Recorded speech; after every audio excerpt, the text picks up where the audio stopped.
Olá, bem-vindo à Bíblia Católica.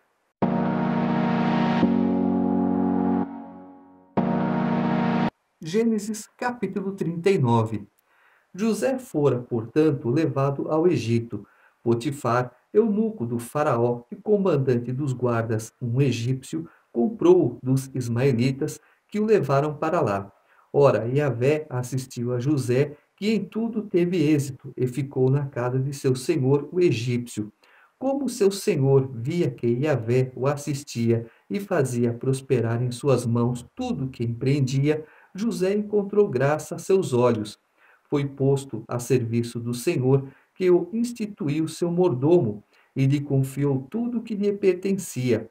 E a partir do momento em que ele foi preposto à sua casa e ao que lhe pertencia, Yahvé abençoou a casa do egípcio em consideração a José. A bênção de Yahvé atingiu tudo o que ele possuía em casa e nos campos. Então entregou nas mãos de José tudo o que tinha, e com ele não se preocupou com mais nada, a não ser com a comida que tomava. José era belo de porte e tinha um rosto belo. Em meio às dificuldades, não importa onde Deus te coloque, se você ficar na presença, na posição que Deus quer, tudo te irá bem. Mas eu estou com saudades do meu pai, aqui é uma terra estranha, aqui é um povo estranho. Não importa, você acaba se acostumando. E quando Deus está ao teu lado, você não vê dificuldade em nada. José era assim, ele fazia as coisas com carinho. Ah, é para Potifar, é para um qualquer. Não, é para Deus. Eu não faço para o homem, eu faço para Deus. Então Deus se preocupa comigo. Deus, em tudo que eu coloco a mão, ele faz prosperar. Tá certo? Então é assim que nós temos que fazer nas nossas vidas. Não importa as dificuldades, eu continuo indo para a igreja, eu continuo servindo a Deus, eu continuo adorando a Deus, e Deus em tudo me prospera. Aconteceu que, depois desses fatos, a mulher de seu senhor lançou os olhos sobre José e disse: Dorme comigo. Mas ele se recusou e disse à mulher de seu senhor: Estando eu aqui, meu senhor não se preocupa com o que se passa na casa e me confiou tudo que lhe pertence. Ele mesmo não é, nesta casa, mais poderoso do que eu. Nada lhe interditou senão a ti, porque és sua mulher. Como poderia eu realizar um tão grande mal e pecar contra Deus? Ainda que ela lhe falasse a cada dia, José não consentiu em dormir ao seu lado e se entregar a ela. Ora, certo dia, José veio à casa para fazer seu serviço, e não havia na casa nenhum dos domésticos. A mulher o agarrou pela roupa, dizendo: Dorme comigo. Mas ele deixou a roupa nas suas mãos, saiu e fugiu. Vendo que ele deixara a roupa nas suas mãos e que fugira, ela chamou seus domésticos e lhe disse: Vede, ele nos trouxe um hebreu para nos insultar. Ele se aproximou para dormir comigo, mas lancei um grande grito, e vendo que eu levantava a voz e gritava, deixou sua roupa a meu lado, saiu e fugiu. Colocou a roupa solada, esperando que o Senhor viesse para casa. Então ela lhe disse as mesmas palavras. O escravo hebreu que nos trouxeste aproximou-se para me insultar, e quando levantei a voz e gritei, ele deixou sua roupa ao meu lado e fugiu. Quando o marido ouviu o que lhe dizia sua mulher, eis de que maneira teu escravo agiu para comigo, sua cólera se inflamou. O senhor de José mandou apanhá-lo e pô-lo na prisão onde estavam os prisioneiros do rei. Assim ele ficou na prisão, mas Yahvé assistiu José, estendeu sobre ele sua bondade e lhe fez encontrar graça aos olhos do carcereiro-chefe. O carcereiro-chefe confiou a José todos os detidos que estavam na prisão. Tudo que se fazia passava por ele. O carcereiro-chefe não se ocupava de nada do que lhe fora confiado, porque Yahvé o assistia e fazia prosperar o que ele empreendia. Em meio a um caso, em meio a uma conversa, Potifar ouviu a mulher dele. Ele não ouviu José. Ele só pegou um lado da história, ele não pegou o segundo.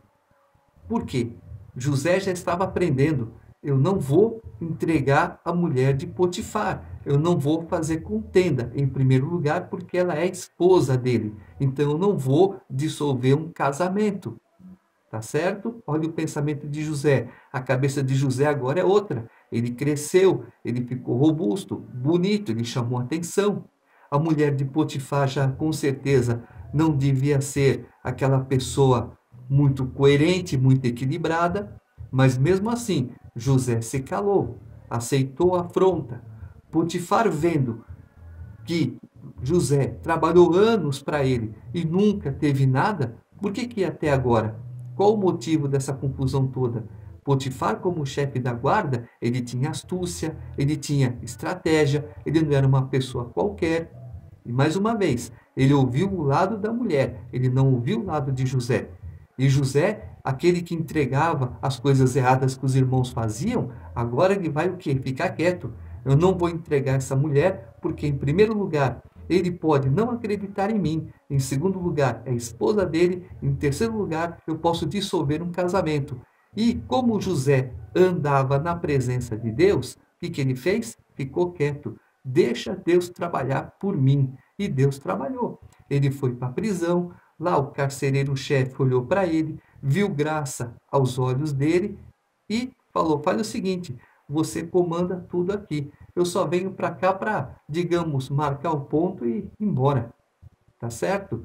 Você se vira com eles aí. Porque ele viu José, Deus mostrou para ele, não é uma pessoa qualquer, ele é um meu servo, portanto, cuide dele. É assim que Deus faz com as coisas. Deus não aceita coisa errada. Em meio à coisa errada, Deus tem os seus meios de fazer justiça. Capítulo 40. Sucedeu, depois desses acontecimentos, que o copeiro do rei do Egito e seu padeiro ofenderam seu senhor, o rei do Egito. Faraó irou-se contra seus dois eunucos, o copeiro Mor e o padeiro Mor, e mandou detê-los na casa do comandante dos guardas, na prisão onde José estava detido. O comandante dos guardas agregou-lhes José para que os servisse, e ficaram certo tempo detidos.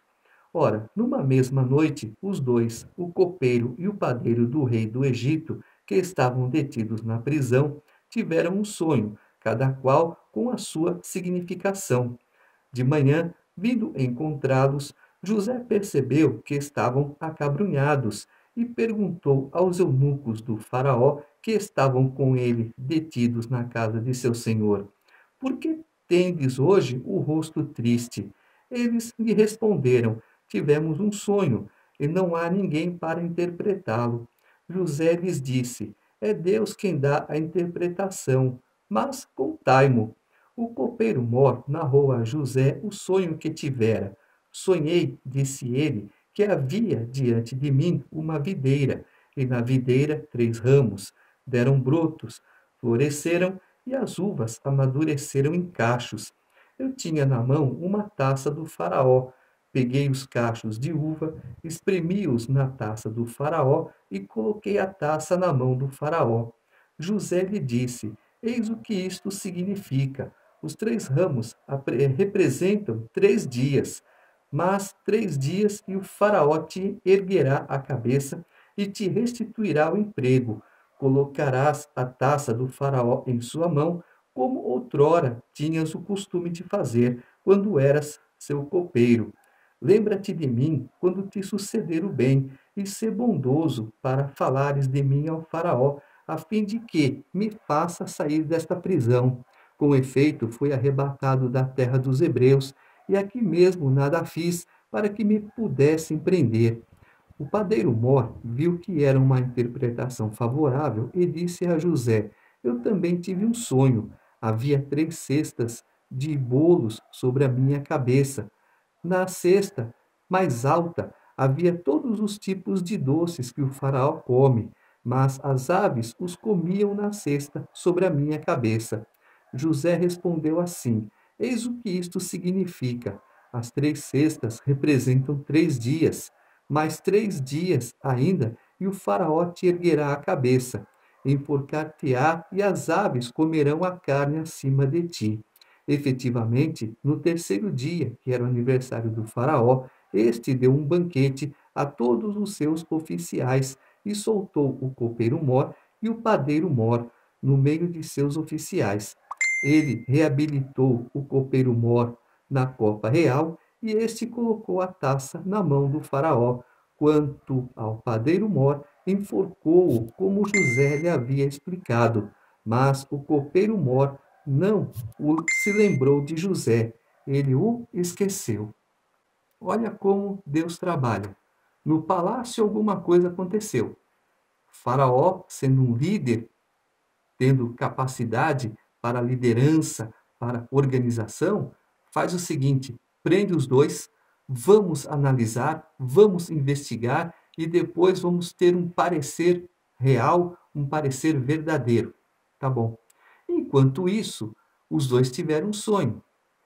Por que eles tiveram um sonho? Porque José estava lá e José tinha que interpretar esse sonho. O que aconteceu? Eles relataram o sonho para José. José interpretou e disse: a interpretação, a revelação, ela vem de Deus.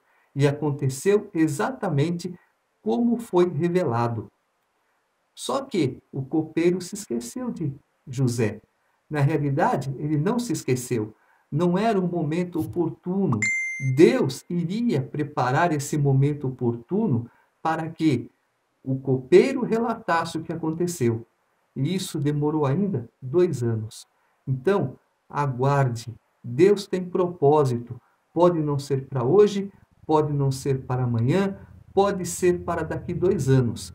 Mas os propósitos de Deus nas nossas vidas, eles se cumprem.